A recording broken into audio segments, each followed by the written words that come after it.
Okay, so so today speaker is Vika Gitman, who is the co-organizer of these meetings here, and he will talk about a model of second order arithmetic satisfying AC but not DC. Welcome, Vika. Okay, thanks, Roman. Let me start with some apologies. So first of all, I gave pretty much this talk about a year ago at the Jeff meeting at CUNY. I did add a little bit here, but it's essentially the same talk. And I know that there are intersections with the audience, so I'm hoping that you've forgotten everything that I talked about. My second apology is that I want to give all the key ingredients for the proof from different technical areas.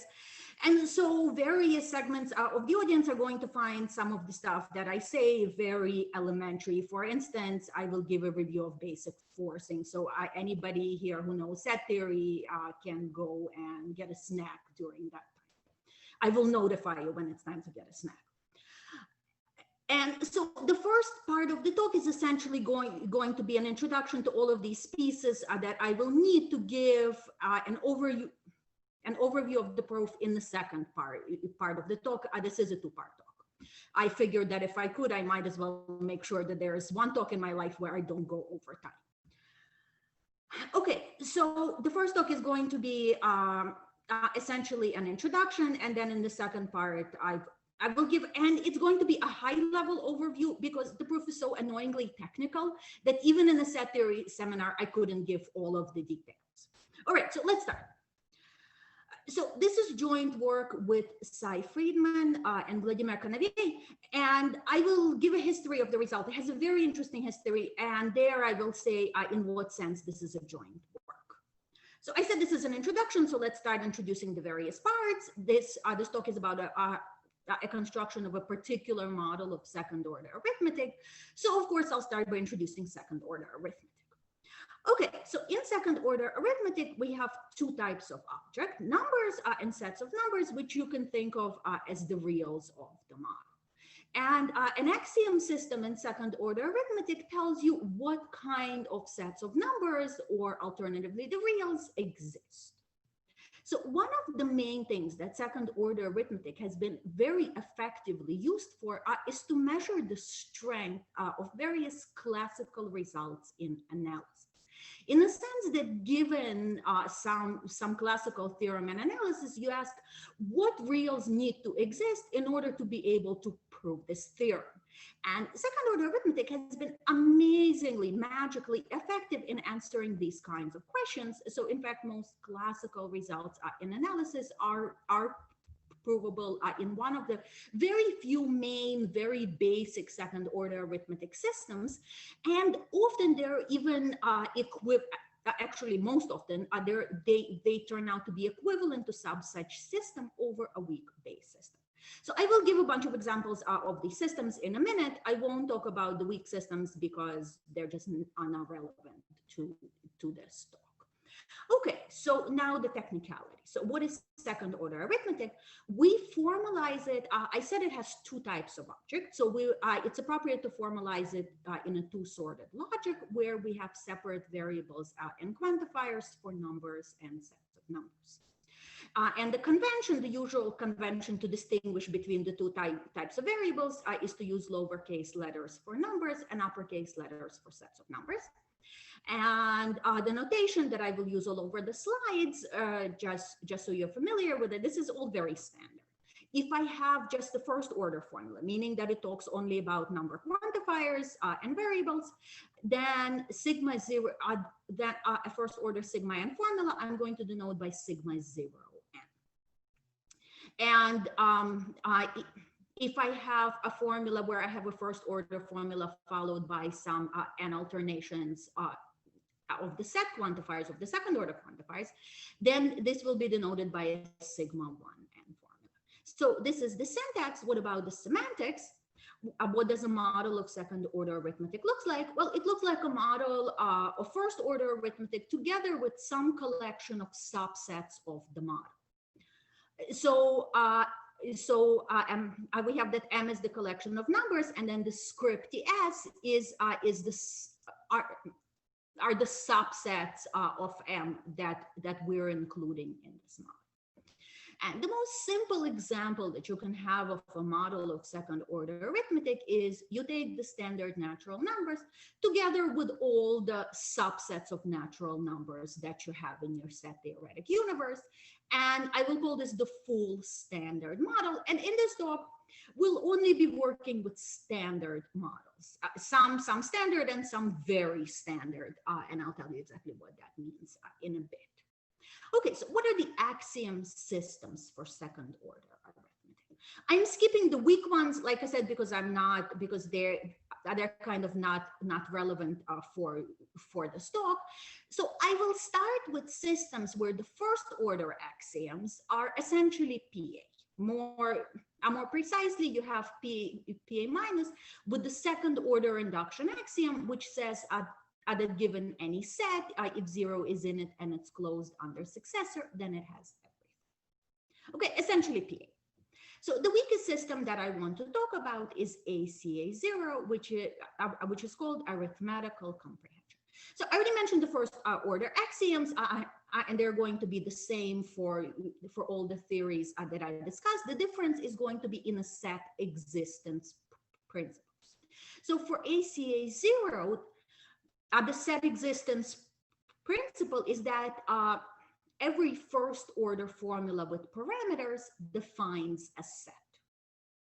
So this is a very weak form of comprehension because it's only for first order formulas. You're not allowed to have set quantifiers. Okay, so what are examples of models of ACA0? Well, take any model of PA together with the collection of all of its definable subsets, and this is a model of ACA0. This is very easy to see. So every model of PA is naturally a model of ACA0, and this also shows that ACA0 is conservative over PA, meaning that you can't prove anything about numbers in ACA0 that you couldn't in PA. Okay. The next slightly stronger system that I want to mention is ATR0, and it's called elementary transfinite recursion. So this one is ACA0 with an additional set existence principle. And this one says that every first order recursion on sets along a well order has a solution. So the reason that this is important to have is in mathematics, most interesting objects are usually defined recursively. So this seems to be something where once you have it, you can define complicated mathematical objects.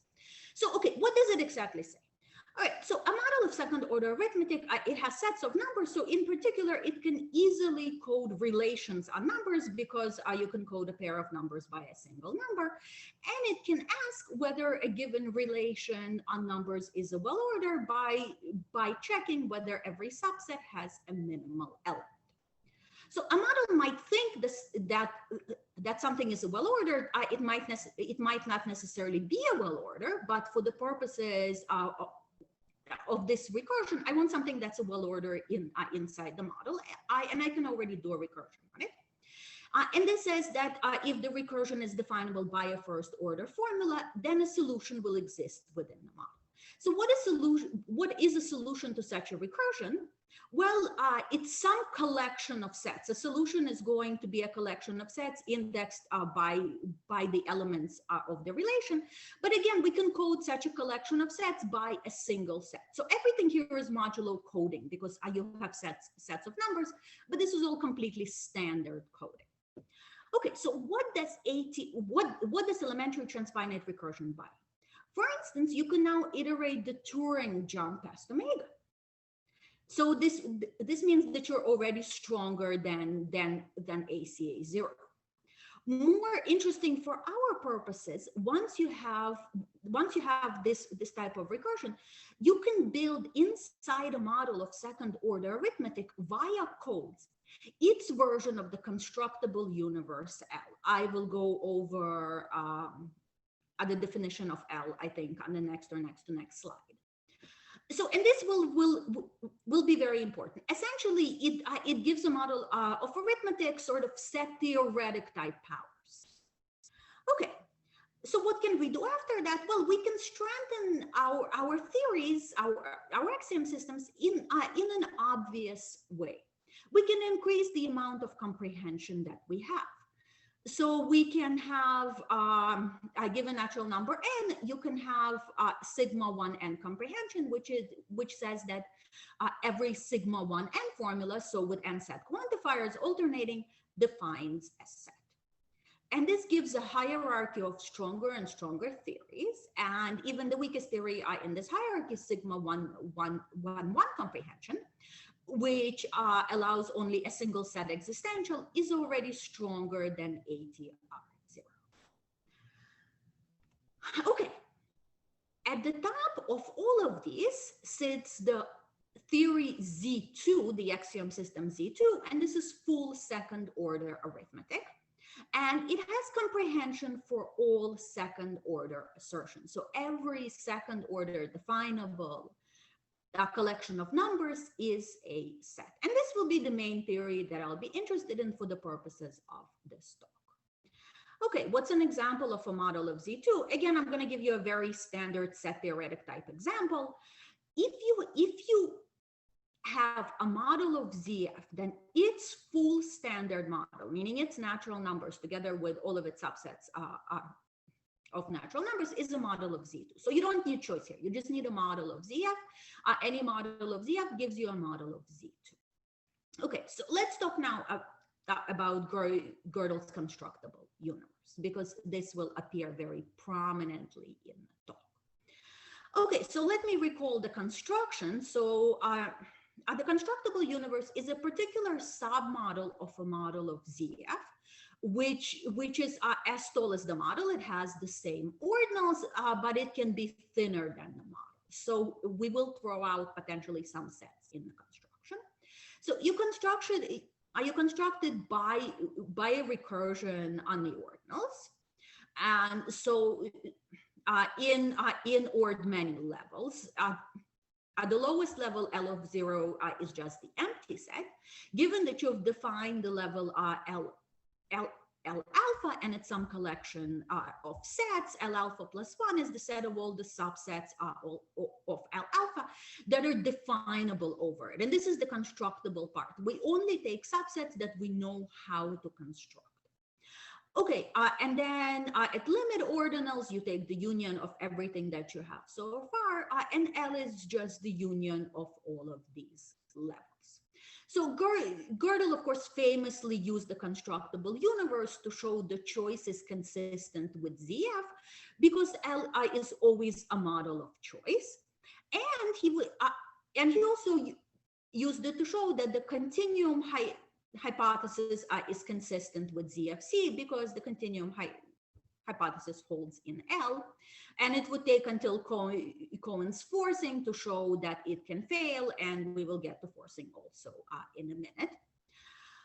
But the reason that I'm going over L is now I want to say the following. So I already hinted at it on the previous slide. If I have a model of Z2, even already a model of ATR0, it can construct its own version of the L hierarchy. So it can have codes of these L levels for whatever well orders it has. So for whatever ordinals it thinks it has, it can construct that much of its own L. Now, it can be wrong about L. All of our models, because it can already be wrong about what a well order is.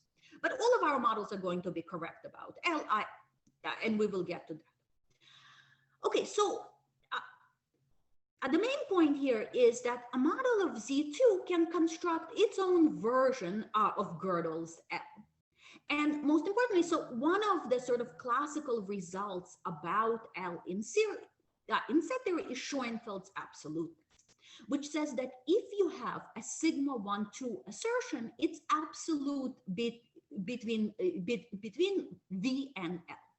And Schoenfeld's absoluteness also holds a model of Z2 between a model and its L. And this will be very, very useful.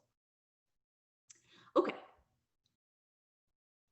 All right, so I said that we will be using models that will compute L correctly. So these are what I call standard and very standard models.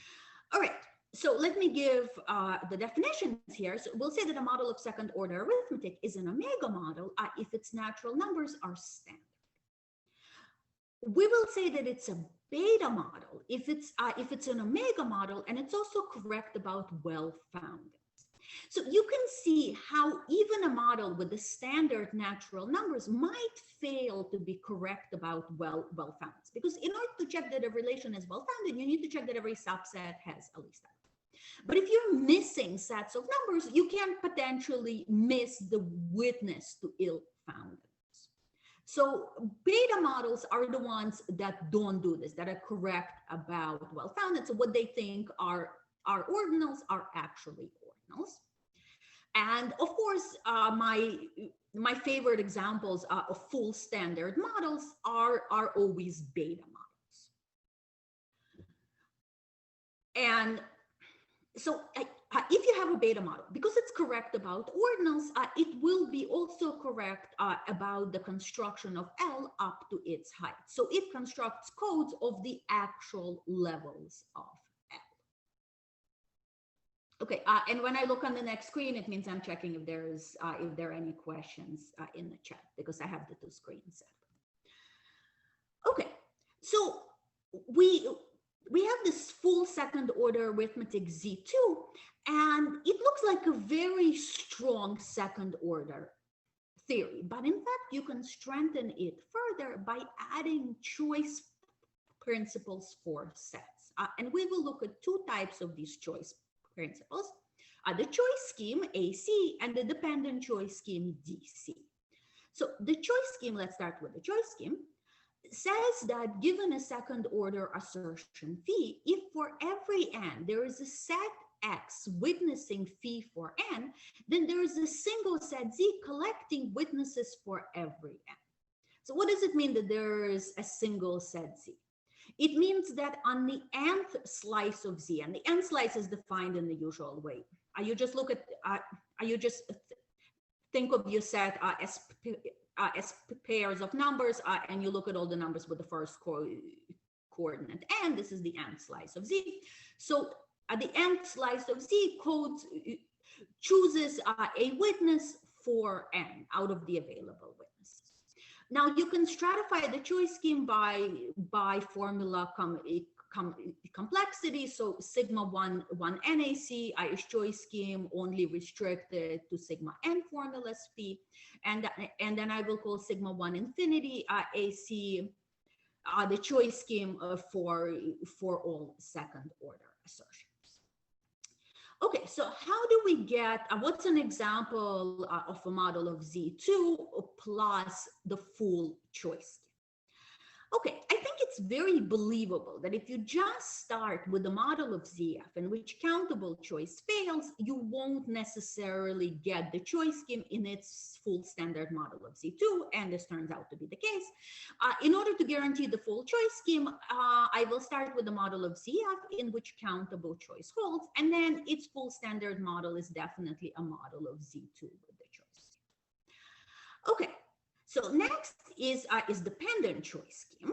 So this is so the choice scheme is essentially countable axiom of choice, and dependent choice scheme is essentially dependent choice, right, from set theory. So what does the dependent choice scheme says? It says that every relation on sets without terminal nodes has an infinite branch. So again, the branch is coded on the slices of a set. Again, you can stratify by complexity of formulas. So sigma 1 n DC restricts formulas to complexity sigma 1 n, and I will call full dependent choice scheme sigma 1 infinity DC. Okay, so if I have a model of ZF plus DC, then its full standard model is going to give me Z2 with dependent choice. Okay. Before any questions before I go on? Either ask or type in the chat. Everything is good. Okay. Can I go back a couple slides to ask about ATR and the L hierarchy? Mm-hmm. So I don't, maybe I don't understand the meaning of ATR, but when you say every first order recursion on sets has a solution or along a well order, but so what is the actual first order? What's first order about definability in the L hierarchy, right? Isn't that, I don't see how that's a first order recursion. Okay, so the slices of the recursion are going to be sets, right? Mm-hmm. So what you have to say, recursion gives you the relationship between the slices, right? So think of the relationship between an ordinal and its successor. All you need to check, given the ordinal level and its successor level, is that you got all of the definable over that level subsets. But everything there is first order once you have the two slices. You're just asking about the numbers inside them. Mm-hmm. There's really, if you write it out carefully, you're never asking a second order question in the definition of that recursion. Okay. Everything is relative to the slices that you already have. And in the union stage, it's just checking that you have the union of everything that you have so far, but you already have everything so far, right? So you don't need any extra quantifiers. You're just checking what's inside the stuff that you already have. Right. Okay. Does it make sense? Yeah, I kind of see what you're, yeah, I'm not totally there, but I need to try and write it down, I think. So what is happening is you're never asking for any extra sets to exist to check anything. You're just asking about the properties of numbers of sets that you're already given. Mm-hmm. And that's first order, of course, Okay. with parameters. Right. Does it make sense? Yeah. Okay. All right. So I had a break. I can keep talking. Okay. So as I said, you shouldn't expect choice to follow. You shouldn't expect the choice scheme to follow from Z2, but a little bit actually does. So for instance, it's not difficult to see that sigma 1, 2 AC already follows from Z2. And the way that we will show it is we will use this very powerful Schoenfeld's absolutes. Okay, so let me give you a sketch of this argument. It's fairly easy. Suppose you have a model of Z2, which satisfies for some fixed sigma 1 to assertion V that I have a witness X for every. Well, by Schoenfeld's absoluteness, L satisfies the same thing, and therefore it has a witness for every n. But L, because it has choice, can pick the least witness. So not only do I have a witness in this model, but using L, I have a unique witness. And once you have a unique witness, you can just collect all of them using comprehension. The trouble here is always choosing a unique witness. Once you have it, you are done. So sigma 1, 2 AC is free because of Schoenfeld's absolute. A slightly more complicated argument gives that you also have sigma 1, 2 DC, and honestly, I don't remember the proof. It is more complicated, but it also uses Schoenfeld's absoluteness in a fundamental way.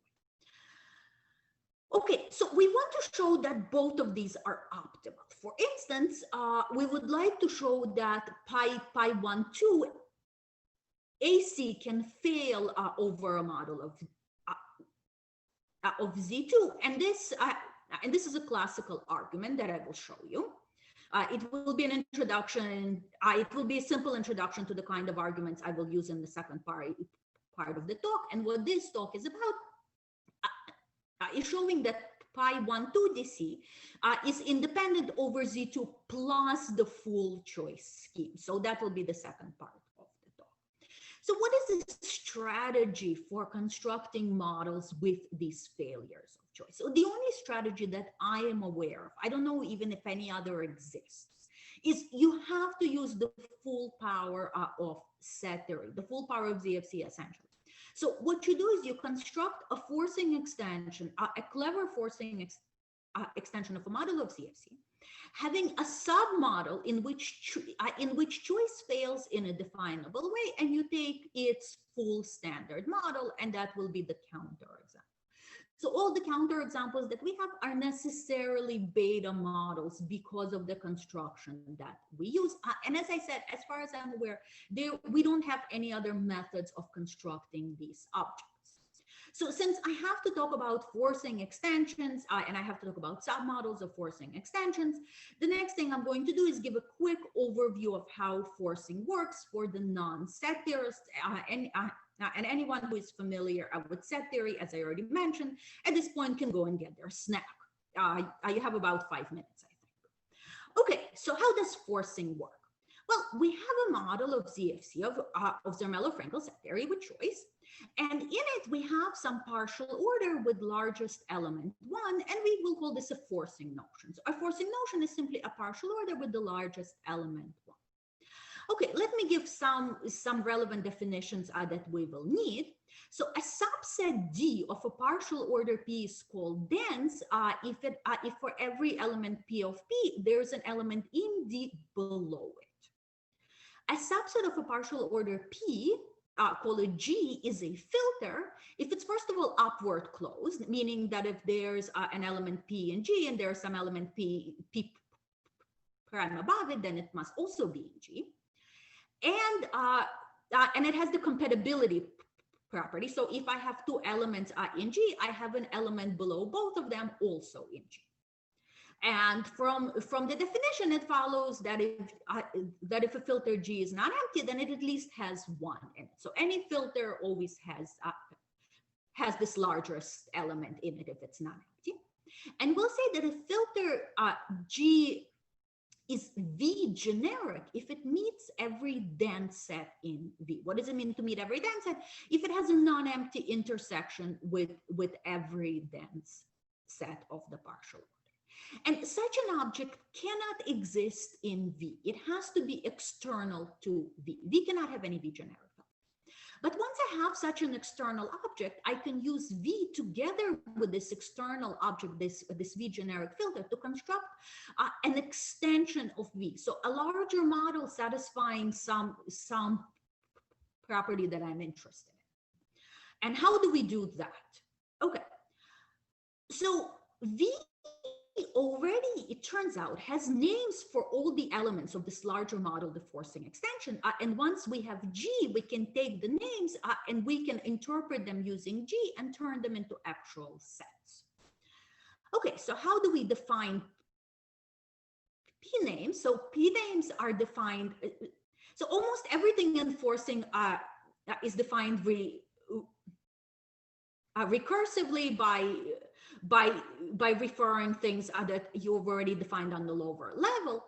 So a P name sigma is defined to consist of pairs tau P, where P is an element of the partial order P, and tau is a P name that you already defined on the lower level. Okay, so it's a recursive definition. Like I said, everything here is going to be a recursive definition. And we have special P names. We will see why they're special in a second.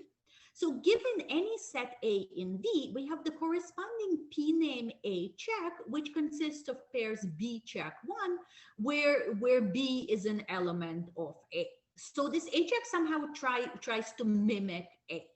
And again, it's a recursive definition because it's referring to lower levels.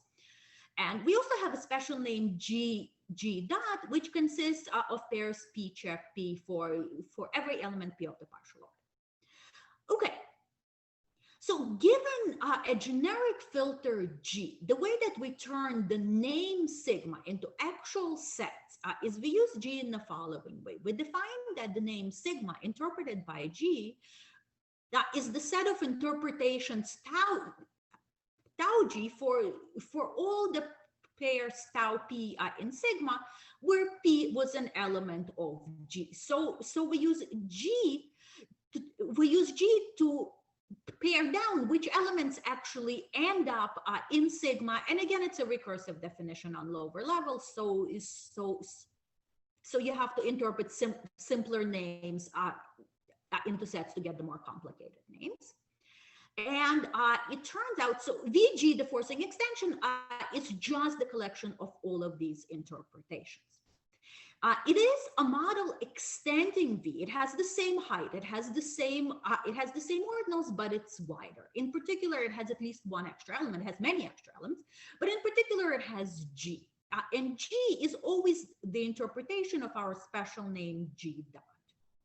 We also have all of these contained in here. So what are elements of V interpretations of the check names? And this is all, I think, relatively believable. And the forcing extension is always a model of ZFC. So in particular, you can never violate choice using forcing. We'll have to do something more complicated to do that. And the key property of forcing that makes it so powerful is the forcing relation. So what the forcing relation is going to say is that V knows a lot about the truth in its forcing extensions. It knows a lot about the properties of its forcing extensions already definably internally to V. Okay, so the forcing extension, the statement that we read as the forcing relation, the statement that we read as P forces P of sigma, says that whenever P is in the generic filter, then the forcing extension satisfies P of the interpretation of sigma. So it's saying literally that P forces this property to be true of sigma once it's in the generic filter. And the sort of incredible, remarkable property of forcing is that the forcing relations are all definable in V. Okay. So let's talk about useful forcing notions, useful partial orders that are going to come up in this talk. And the first one is the one that Cohen used to show that the continuum hypothesis can fail. And this is in modern terminology, we call this partial order ad omega kappa. Kappa here is some cardinal. So ad omega kappa is supposed to add kappa many new subsets to omega in the forcing extension. So elements of this partial order are the technical term for elements of a forcing notion are conditions. So this is just elements. So elements of this partial order are functions P from some finite subset of omega cross kappa into 2. So the way that you should think of it is it's a matrix which has kappa horizontally, omega vertically, and you're filling this matrix with zeros and ones. So any condition fills this matrix with finitely many zeros and ones. And P is less than or equal to Q if P extends Q, meaning that it adds more zeros and ones to what Q already had, but still finitely many. And less than or equal, I will say that if one condition is less than or equal another condition, I will say that it's a stronger condition. So it provides more of the information about the forcing extension. So what does a generic filter for this partial order look like? It looks like a completely filled in matrix where all the omega, where all of the kappa many slices are distinct.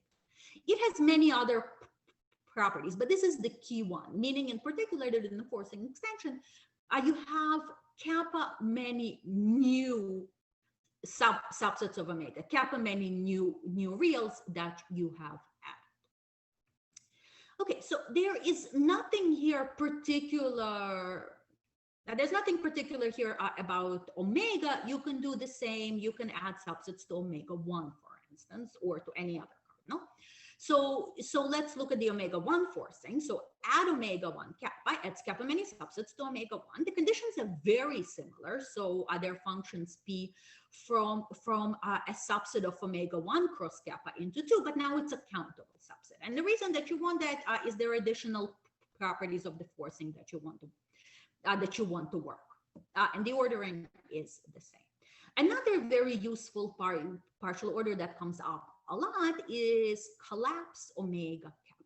So what it does is it makes kappa countable in the forcing extension. So it can turn any very large cardinal in V into a countable ordinal in the forcing extension. So conditions here are functions P from a finite subset of omega into kappa. And then the generic filter is going to be a function from omega onto kappa, witnessing that kappa has become a countable ordinal, and the ordering is extension. probably the most important partial order for the purposes of the construction that I'm going to give is Sachs forcing. So if we go back for a second to this slide, so at omega kappa, if kappa is 1, we're just adding a single subset of omega, a single real to the forcing extension with our generic filter. So at omega 1 was the first way that set theorists knew how to add a new real. Since then, set theorists have developed many different ways of adding reals, where the reals that you add have very different properties. We will see the difference later on between co-enforcing and a variant of Sachs forcing, for instance. So how does Sachs forcing work? So the elements of this partial order, even though it also adds a real, look completely different. The elements are now perfect trees of finite 0, 1 sequences. So what is a perfect tree? It's a tree in which every node has a splitting node above it, and I have some pictures on the slides, and the trees are pointing the wrong way because I stole the pictures and couldn't figure out how to flip them up. Okay, but you know what I mean. So the ordering here is, in all the forcings we looked at before, the stronger conditions added information. Here we're going to take away information in some sense. So we have that T is less than or equal to S if it's a subtree of S. So given one of these trees, what we want to do is we want to keep shrinking.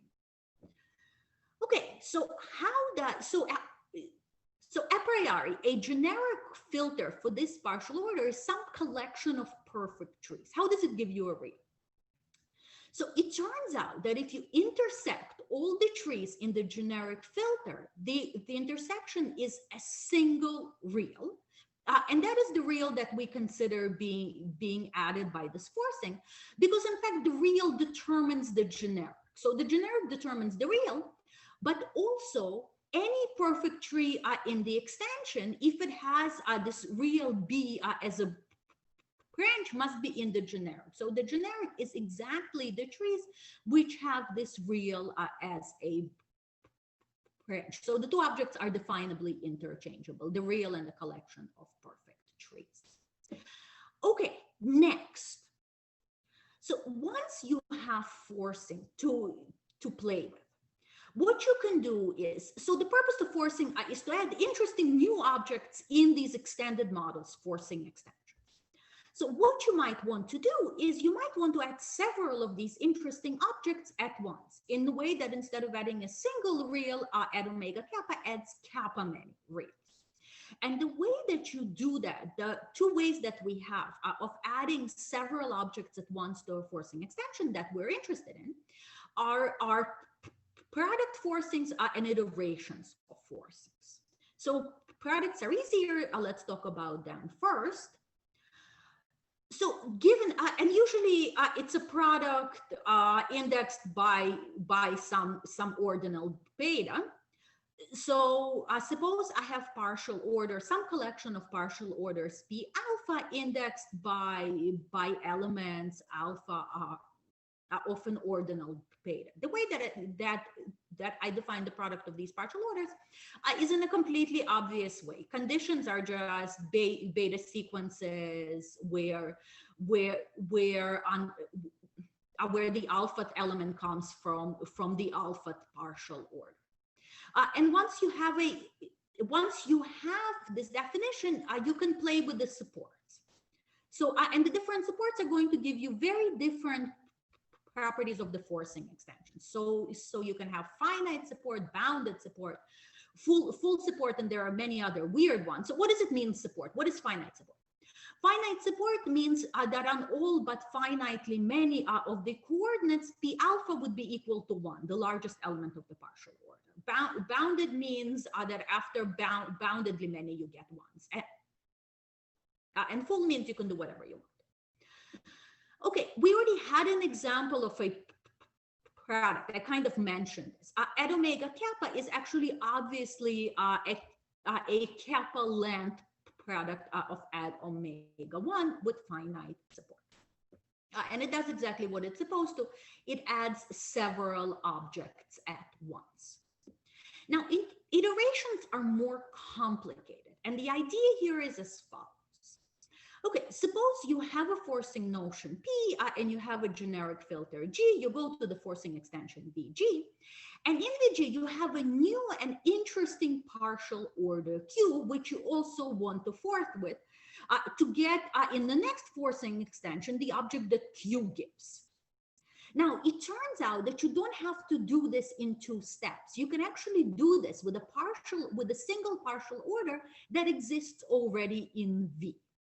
And the way that you construct this partial order is as follows. Okay, so Q is an element of VG. So in particular, V has a name for it because it has a name for every element of VG. And because it's a name for Q, instead of calling it something like sigma, I will call it Q dot. Okay, and now I will define the partial order, which we call P star Q dot, and we consider this a 2-step iteration.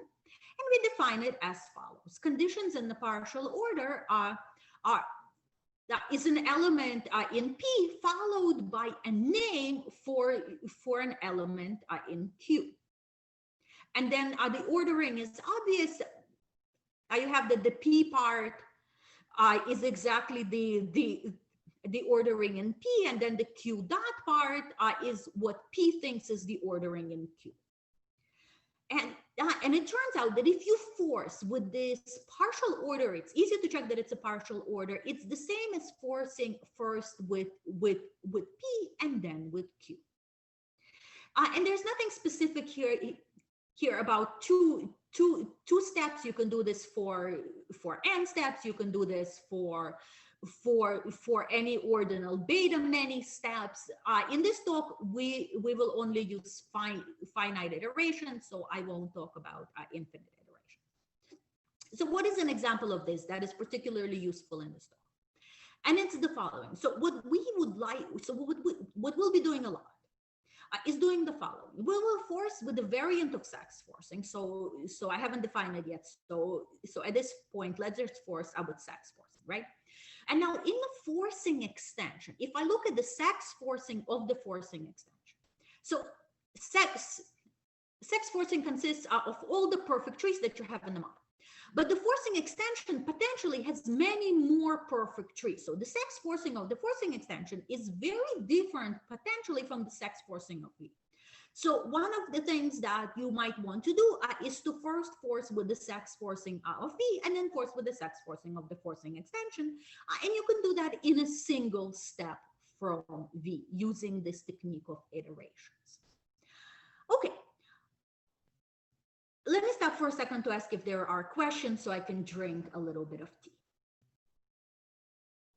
So any questions so far? Okay, good.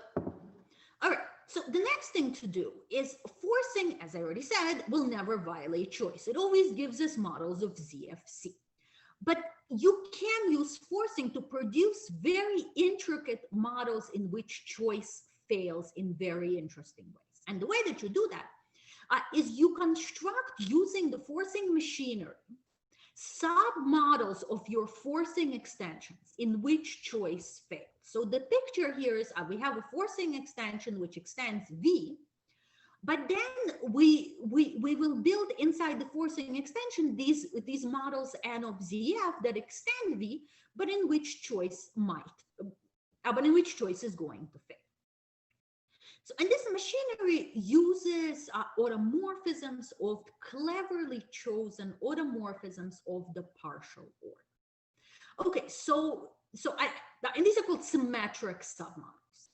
So here's the setup for building symmetric submodels. So we start with the forcing extension P and some cleverly chosen group of automorphisms of P. So we do not take all automorphisms, but some cleverly chosen subgroup.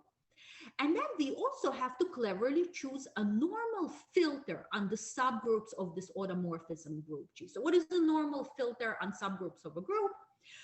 It's upward closed, it's closed on their intersections, and it has the usual normality property for subgroups.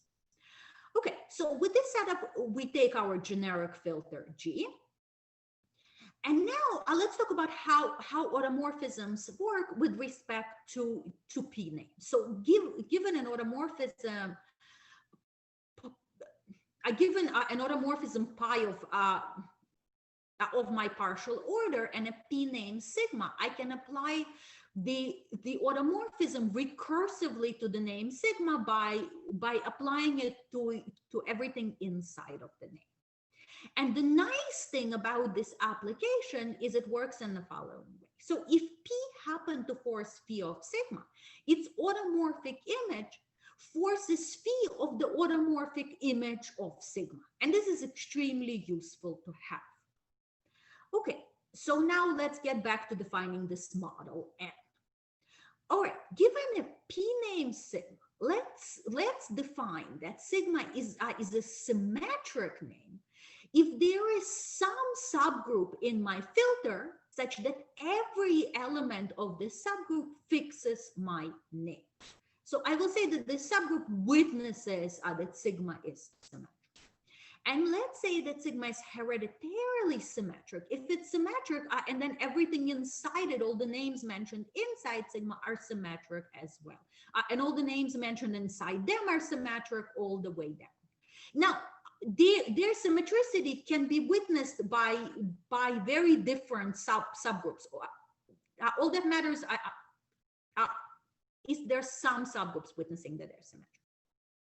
And now let's look at a submodel, potentially a subclass at this point of the forcing extension, which consists of the interpretation of all the symmetric names. And I'll call the collection of all hereditarily symmetric names HS. So we will look at the interpretation of all the names in HS. Somehow, miraculously, it turns out that not only is this a submodel, but it satisfies all of ZF, but not necessarily choice. And we can actually violate choice in numerous ways in these models with clever choices of forcings, of automorphisms, and of the filter. So one of the most classical examples of symmetric models is the Pfefferman-Levy symmetric model. And this is the one that we can use to show that pi1-2 choice scheme can fail in a model of Z2. So let me remind you of the Pfefferman-Levy symmetric model construction. Okay, so we work in the constructible universe L. So we will force over L. And we will force with a finite support omega length product of collapse forcings, which are going to collapse the first omega many cardinals of L. So, so the notation that I have is omega n is the nth cardinal of your model. So what this forcing is going to do is going to collapse the first omega many cardinals. But of course, you should notice here that if you collapse the first omega many cardinals, so if you make the first omega many cardinals countable, you also collapse the omega cardinal, because the omega cardinal cannot be uncountable, because then the first uncountable cardinal would be a countable union of countable sets, which of course fails if you have choice. So not only this forcing, it by definition collapses the first omega many, but it collapses the omega one as well. Okay, and before I tell you which automorphisms I will choose, let's just fix a generic filter G, and let Gn be the restriction of the generic filter to the first m many forcings that we do. Okay, so what are going to be the automorphisms that I'm going to use? They are going to be the products of the automorphisms on each of the collapse forcings. And this is obviously a subgroup of the automorphism group. And now I have to choose a clever filter also. And the filter is going to be generated by all the subgroups Hn of this automorphism group, which fix the first and many of the coordinates. Okay, so we don't do, we have the identity automorphism on the first and many coordinates. And if you haven't seen these things a lot before, you will see that the pattern here is extremely similar. Usually the automorphism group that you choose either takes the product of the coordinates, or if the coordinates are similar, then it can swap the coordinates. And usually the groups in the filter fix some chunk of your force. Okay, so once we have that, there is some symmetric submodel of the forcing extension L of G that is associated with this automorphism group and this filter. And let's call this model N. So in this case, N, because of our clever choices of G and F, has the following very useful property. Now, we may not know exactly which sets out of L of G end up in N, but we do know exactly which sets of ordinals end up in N. And the sets of ordinals that end up in N are exactly the union of the sets of ordinals in all the VGMs, in all the initial pieces, initial extensions VGM. Sorry, may I have a very stupid question? Because you said that F is a filter of subgroups. Yes. That's generated by those subgroups Hn, but it seems that those Hn is actually a descending sequence, right? Every next subgroup is smaller because you fix more things. So I mean, filter generated by a descending sequence of subgroups, shouldn't it be the same as the filter generated by the first of them if it's descending, or is your notation like dual, that filters are closed? So right? I just mean all supersets, right? Right, yeah, but I mean, like supersets of all HNs of some HNs. Yes. Is it, okay, yeah, sure. Yeah, that's stupid. Yeah, that's stupid, man. Yeah, that was a stupid question. I'm very sorry. Is it okay? Yes, it's totally okay now. Yes, right. Okay. So the key property, even if we don't know much of anything about this model, and the key property is we know exactly what its sets of ordinals are. They are exactly the union of the sets in the VGMs. And it's definitely not the case for the non-ordinal subsets. But it will turn out that for the properties that we would like to verify, we don't care about those. Okay, so what follows from this theorem is we have the following in N. So first of all, it must be the case that each nth cardinal of L is countable already in N. So it has the bijection, because the bijection already exists in some VGM, and it can be coded as a set of ordinals. But even though the omega-th cardinal is countable in L of G, it must be uncountable in N, because no initial segment of this forcing can add such a large bijection. And this is not obvious. It follows from the properties of the collapse force. So, but the key here is, so in N, one of the things that the Pfefferman-Levy model is famous for is that it's a model of ZF in which the first uncountable cardinal is a countable union of countable sets. And we will exploit this property to show independence of pi12 AC from Z2. And it now follows very easily. So I do the usual thing. I take the full standard model of the symmetric submodel, and I argue that in this model of Z2, pi12 choice scheme must fail. So what is the assertion that fails? Well, this model M of Z2 has has the cardinals omega n. It has codes of all the first and of the first omega. It has the codes of the first omega many cardinals of L, because these are all coded by countable sets. So, and it can express this. It can actually check that something is L omega n. So it sees that L omega n's exist, but it cannot collect them, because if it could collect them, it would have L omega omega. In particular, it would have omega omega, which is uncountable in this model, and therefore cannot be in M. And the statement, again, this goes back to Athar's question. If you haven't done the calculations with these things, the statement looks very complicated. But in fact, if you think about it carefully, and it's extremely, extremely tedious to write out all the details, it's a pi 1, 2 statement. Even though it looks much more complicated than that.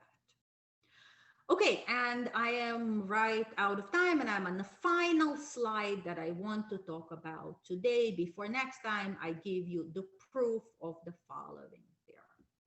And the theorem is that pi 1, 2 dc can fail in a beta model of Z2 plus the full choice scheme. This is the next natural question about the choice schemes in regard to models of second order. And this theorem has really interesting history. And so for me, it started as follows. This is not the result that I actually wanted to prove. The result that I wanted to prove, I still haven't been able to prove, and actually giving this talk has motivated me to start thinking about it all again. So this is what I was interested in. I'm a set theorist. Before this, I never worked in models of second order arithmetic. The question that I was interested in was in models of Kelly-Moore set theory. So models of Kelly-Moore set theory are basically analogs, are analogs in second order set theory of models of Z2. Because in Kelly-Moore's, you of course have full second order comprehension. In Kelly-Moore's, you have analogs of the choice scheme and analog of dependent choice. And what I was interested in showing is that Kelly-Moore's with this analog, with the set theoretic analog of the choice scheme, that in such a model, a dependent choice scheme might fail. So this is what I was very interested in. And of course, whenever you want to show something about models of second order set theory, you always look at what was shown in second order arithmetic and see if you can generalize it. So what I did is I went to see what was true in second order arithmetic. So of course, I looked at Simpson's Bible on second order arithmetic, and in it, it said the theorem that pi 1, 2 choice can in fact fail in the model of Z2 with the full choice scheme. And the reference is to an abstract in the notices of American Mathematical Society in 1973. So I emailed Steve Simpson about this, and I asked him whether he had the proof written up somewhere. And he said that the proof is lost, and whatever he could remember of it, I tried to work through it, and I completely failed. Okay, so then I asked Sai, and me and Sai looked at some recently at that time published results of Canavier. And Sai realized that we can use these really complicated generalization of these results to maybe give a proof of this theorem. So we spent a few years working out the gnarly details of all of these arguments. And then we submitted the paper. And when it was accepted, we realized, it doesn't matter how, that Canavier already had a proof of this result in 1979, published in a Russian journal. And so the proof, I never read the proof in detail. I just glanced through it. I can read Russian, but not very well, but I understood enough that the techniques were very similar. And of course, the reason is we were using his technique. So he really came up with the main technique here. Our proof was slightly slicker, slightly more elegant, because it's 40 years more of techniques, right, that are available. So at some point where we only used finite iterations, kind of I had to use infinite ones, but it was essentially along the same lines. We felt extremely bad about this, especially because the paper was already accepted. Sai wanted to pull the paper all together, and then we eventually decided to write to Kanave and see what he thinks about it. And what we decided was that he would join us on the paper.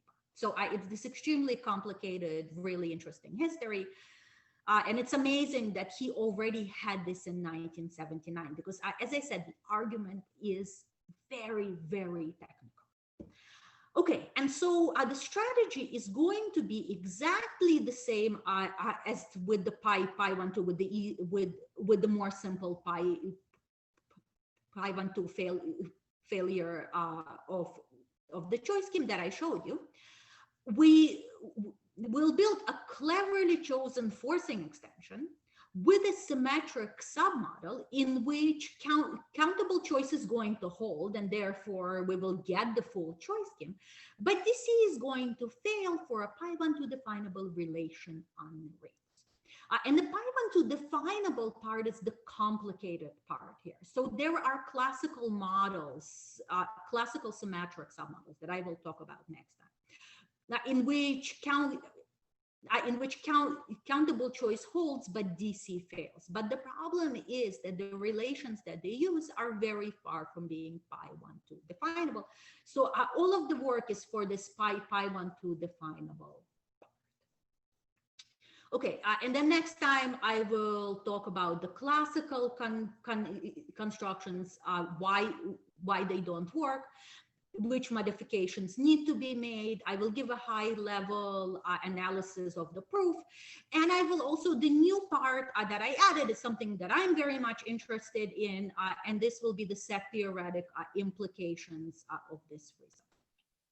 All right, and that's it for this part. This is coming up next time. Okay, Ika, thank you very, very much. It was all very beautiful and extremely clear. Thank you. Are there any questions? Yes, I have a question. So thank you once more for the talk. It was really extremely clear, as Roman said. Could you go one slide back?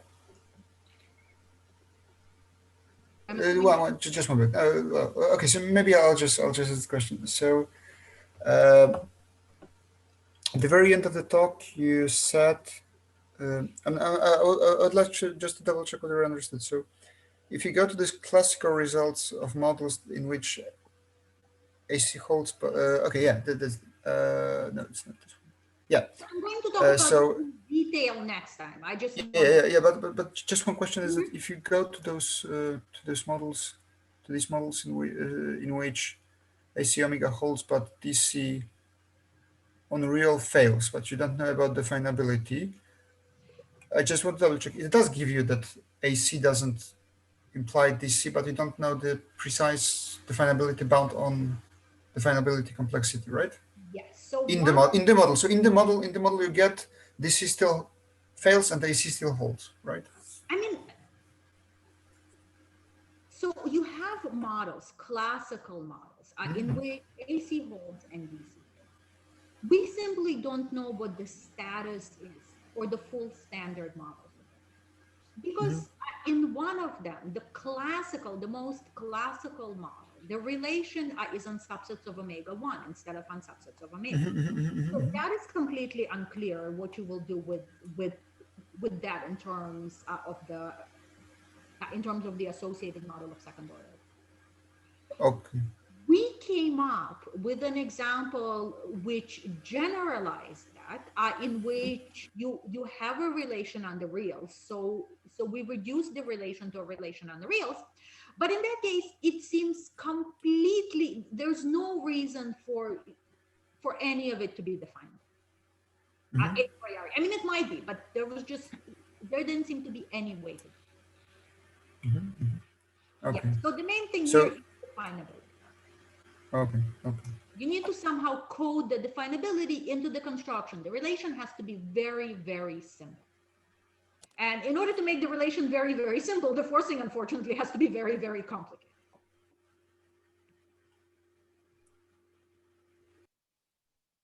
Thank you so much.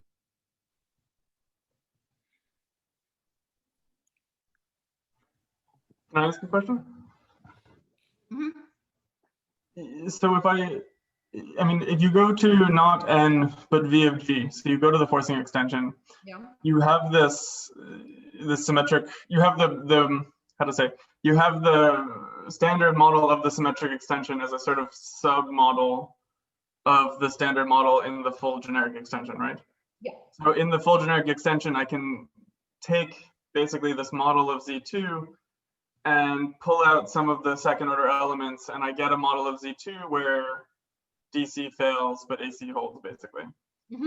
And by Schoenfeld absoluteness, can I just reflect this down and just say that in ZFC proves that if I have these models of AC, I can kind of remove some sets, and I always get a model where AC keeps holding, but DC fails? I mean, is there always sort of a model like this sitting inside of the bigger one?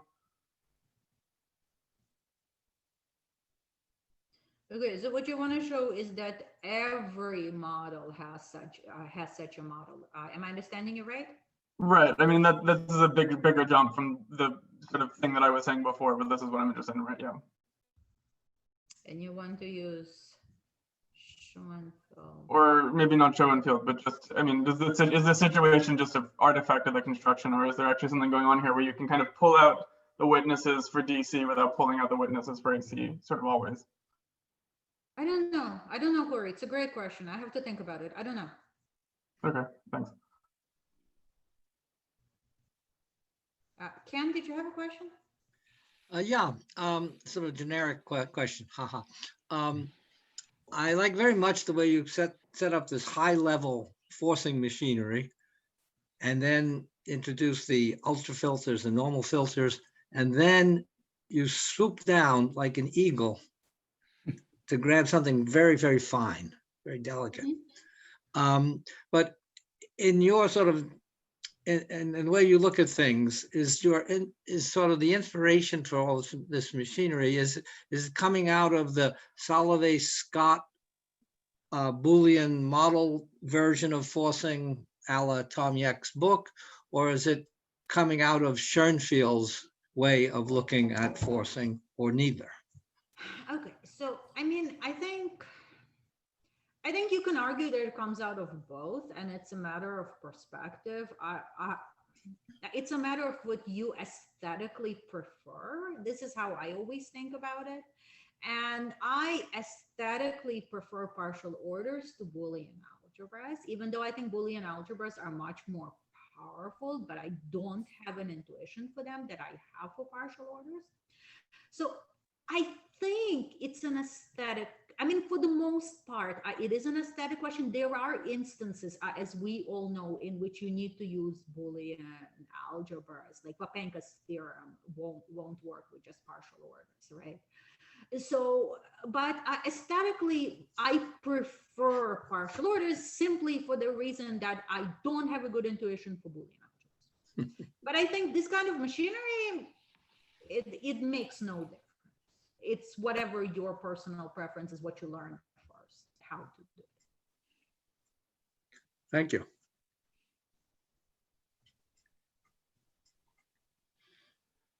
Okay. But one more thing, in the machinery on the symmetries, does the work of Yeck and Sokor enter into it at all? I mean, if I remember right, this figuring out of symmetries is just the slicker, more modern way of doing it, right? thank you.